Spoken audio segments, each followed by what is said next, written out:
Hello and welcome to the Life Tools podcast. In school, we learned history and algebra, foreign languages and chemistry, but nobody taught us tools for life. How do we deal with self-doubt? What are beliefs and how do they influence us? How do we find ourselves when we feel lost? And how do we make a healthy decision? Many people learn these things much later in life, after 3, 4, even 5 decades of existence, and often the hard way. For a few, like myself, I had to learn them very early. I created this podcast to share with you the tools that have helped me greatly in my own life. They're small actions anybody can take that bring big results over time. Let's get to it. Hello everyone. This week we are talking about something light and fun. I don't find a lot of people talking about this, at least not in my circle, which I find sad because I think it's very beneficial. This topic is multiple intelligences.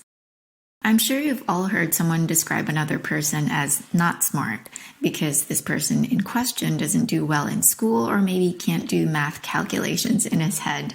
Maybe you yourself have considered yourself not smart for this reason. Sometimes we also say he's really great at art, but he's not very smart. Well, turns out this is a very outdated and limited idea of intelligence. Howard Gardner, a Harvard research professor, says that intelligence is much broader and much more multifaceted than that. There isn't just one or two types of intelligence. There are many. In his book, Frames of Mind, he posits 8 types of intelligence. The original definitions are very academic, and so I will present here the super simplified version.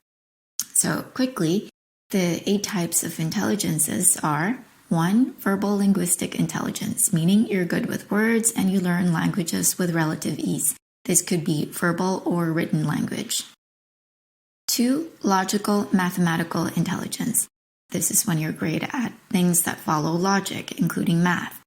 When we say that someone is left-brained, we're referring to this type of intelligence. This is what IQ tests measure and what we are often evaluated on in school. And in the earlier example, when we said that someone is not smart, we were actually saying that they are low in this intelligence. 3. Visual spatial intelligence. This involves the processing of visuals in space, especially large spaces. If you're high in this, you like mind maps, pictures, charts, and you're good with directions. 4. Musical intelligence. You're great with rhythm, musical notes, remembering melodies, singing, and playing instruments. 5. Naturalistic intelligence, which is when you know a lot about plants and animals, the weather, nature in general. I have to admit, side note, when I first read this, I was a bit confused because for me, knowledge about nature comes from school. It's just memorizing facts. It's very scientific. I thought it belonged to logical mathematical intelligence, but I thought of it more and I realized that there are indeed people who have a green thumb, as we say, who can communicate with animals like dog whisperers and who are very much at ease out in nature. And it has more to do with a deeper connection to nature that they have than just knowing facts. 6. Bodily kinesthetic intelligence, which is when you can use your body well. You have good control of it. For example, if you're a dancer or an actor. 7. Interpersonal intelligence. If you're high in this, then you have great people skills. You understand social cues and you're great with verbal and nonverbal communication. 8 and last is intrapersonal intelligence. So the previous one was interpersonal, meaning in relation to other people, and this one is intra, in relation to oneself. This is your capacity to understand yourself, your desires, your fears, your emotions, and to use this information effectively in your life.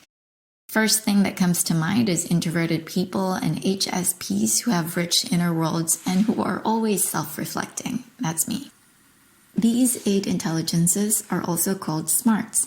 Word smart, logic smart, picture smart, music smart, nature smart, body smart, people smart, and self-smart.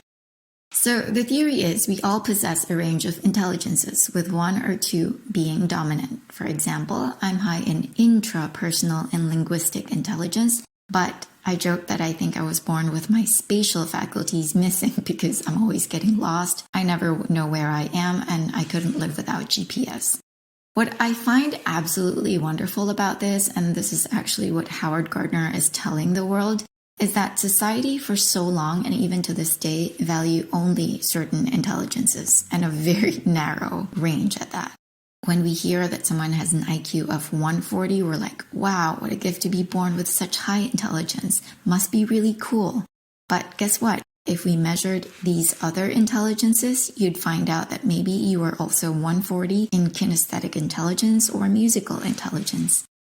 Now that we know this information, what next? What do we do with it? How do we make it useful? If you are an educator, this knowledge will help you see the uniqueness in each of your students. It will inform the way you present lessons. It will encourage you to allow for more individuality in how your students learn and to create activities that engage multiple intelligences. For example, instead of lecturing for an hour, if you devote 30 minutes to collaborative group work, your students are going to hone their interpersonal intelligence on top of their logical, mathematical intelligence. If you're a parent, it will help you stress less about your child's school grades. And who doesn't want less stress, right? Because you know that school grades reflect only a narrow category of intelligence. They are not the end-all be-all. You would also know to offer them opportunities to develop their other intelligences, like letting them socialize more or taking them out to explore nature more. If you are a boss or a team leader, it will help you assign people to the right tasks.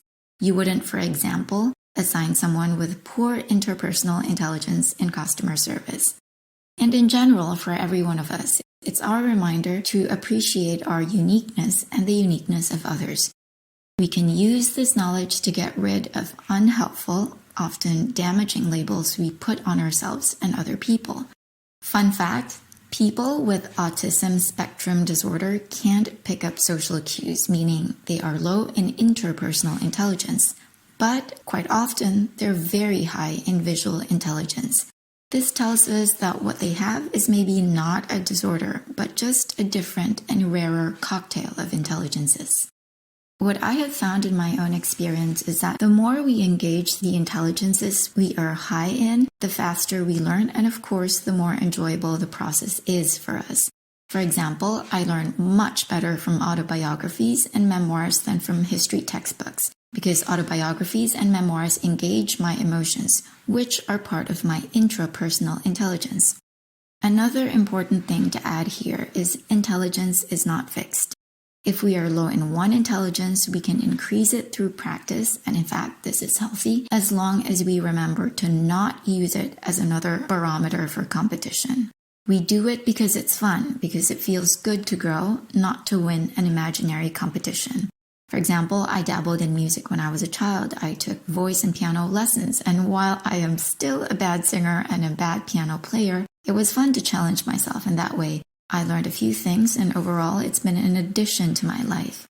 If you have children, it will make a world of difference if you teach them about multiple intelligences early. It will help them to have a healthy view of themselves and of others. What is your own unique blend of intelligences? I'll post a link to the multiple intelligences chart in the show notes. This could be a fun mini activity in self-discovery.